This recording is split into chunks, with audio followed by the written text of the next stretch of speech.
Greetings, friends. You and I might share a love for the idea of adventures, and frankly, a fascination for all those who might venture out of their constricted lives and towards goals and dreams, whether that be in sport or in pleasure, on their vacations or in their missions or careers. We honor people's adventuresome explorations of new concepts and applications, explorations of novel means and previously untried methods. We sense that the inherent adventurer's risks are well worth the discoveries, well worth the perspectives and the pleasures that are gained. And more than that, we know that the precarious uncertainty, the limitless consequential options, the unexpected happenings and dangers themselves all contribute to the sensation, to the rush, and to the glow. Welcome to another episode of The Plant Healer's Path. If you benefit from or enjoy these episodes, I do hope that you will share the links to them with your friends on social media. Leave a comment if you could be so kind, and of course, push that like button. Now, as adults, ever trying so hard to be responsible, we might dismiss adventure as being something only entitled or specially endowed others might have the privilege of indulging in.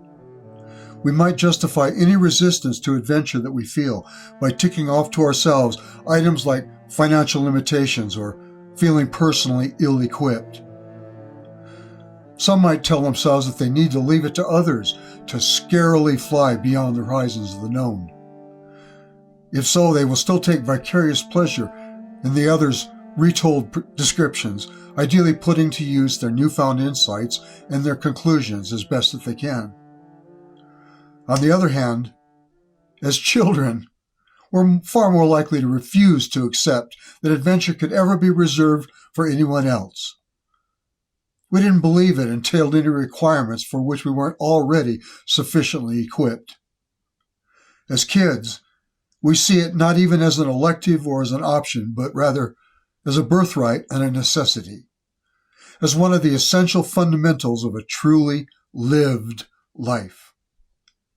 And thus, the precious kidness, if you will, residing within our hearts and minds, it won't let us rest without our consideration of and our activation of such quests.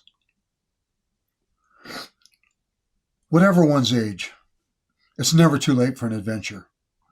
Never too late so long as you embark on some right friggin' now.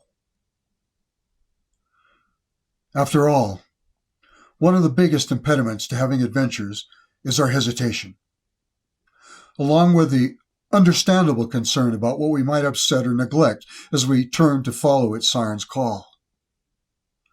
Obstructing our way to are any onerous obligations, overschedulings, or cases of imagining that we're somehow unworthy of the blessings that come from doing what we have for so very many years wanted to do.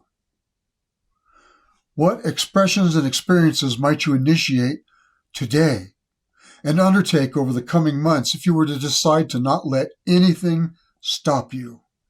Think about that. The places you'd get a kick out of visiting.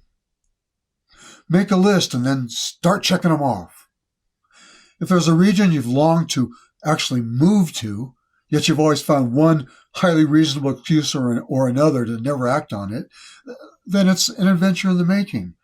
An adventure that's actually doing you a favor by not letting you forget about it. If there's a healing technique that you've long thought about without actually trying, now would be the ideal time to try. A book that you've wanted to make an effort to write. A mountain that you've admired forever and yet not yet climbed. A fantastical herb garden to be planted.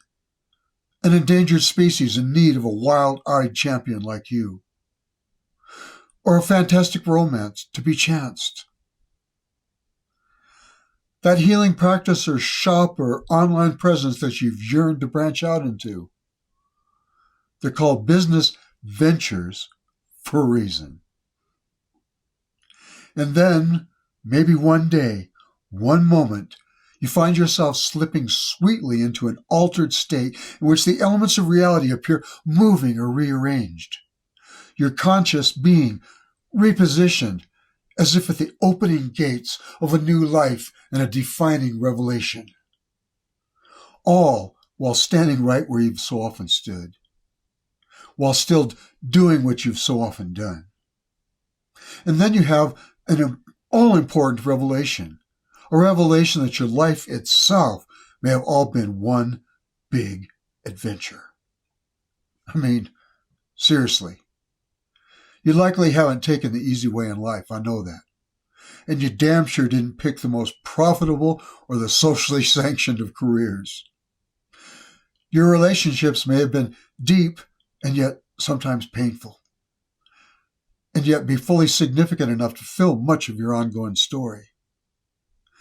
There's been a cost paid for every loyalty that you formed, as well as a cost for every wandering divergence. A cost for going off the map in your personal quest for purpose and fulfillment. While vast crowds around you fell into lockstep in a predictable direction, I'll bet you've taken some turns on your path that no one predicted and that some might have even warned you against. You have at times, if not always, risked loneliness in order to make sure that you were truly, really following your heart. You've been driven by a rare and precious call to service, fueled by what are nearly impossible goals. And daily you've been given to pursuing and creating and living a wondrous dream. The plant healer's calling is by its very nature an adventure. An adventure in that it's a non-typical exploit into the unknown, taking the necessary enterprise, providing the vital enthusiasm, and also made hazardous by its unseen factors and forces, hazardous by its utter unpredictability. Natural healing and adventure of any kind are quite the opposite of standard courses of action. The opposite in that they provide only insights and guides rather than some exacting template that we have to adhere to. They do not promise any stock answers, any ideological security. They don't provide social acceptance or comfort or assurance.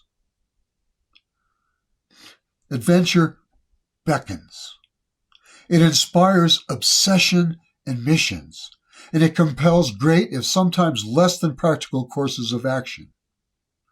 An adventure excites, exciting us to continue walking precipitous edges and continue experimenting with new ways and ideas, exploring the as yet unknown, unexperienced, the unapplied. Exciting a life's work that, if nothing else, would still be one hell of a thrill. It's our adventure. It's our imperative. It's our pleasure. Venture and savor.